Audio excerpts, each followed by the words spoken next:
This question asks you to provide tailored advice on the legal and practical risks associated with Charlotte and Madeleine's plan to close the restaurant and dismiss their employees.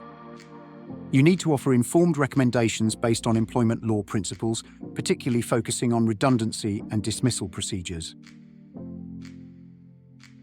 Start by summarizing the scenario, highlighting the key issue of closing the restaurant and dismissing all 6 employees.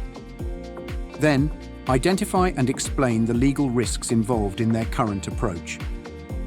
These risks include potential claims for unfair dismissal if they fail to follow the correct redundancy procedures, as well as the possibility of breaching statutory redundancy rights.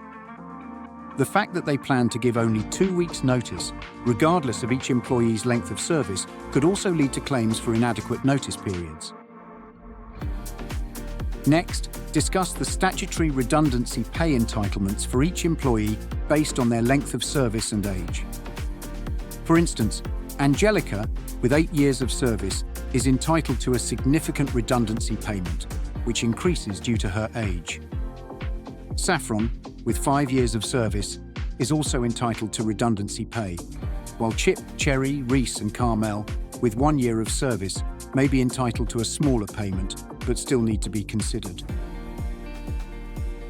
Recommend a compliant approach, which includes properly consulting with employees about the planned closure, following the correct redundancy procedures, and ensuring that the correct notice periods and redundancy payments are made.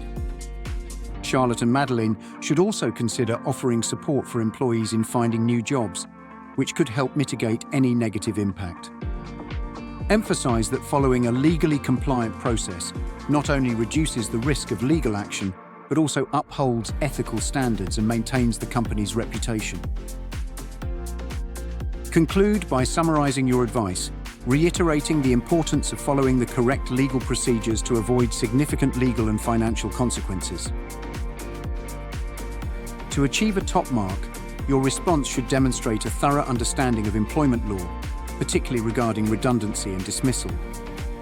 Use relevant examples to support your advice, and show evidence of wider reading with appropriate in-text referencing. Ensure that your answer is well-structured, directly addresses the question, and presents a coherent and well-argued discussion.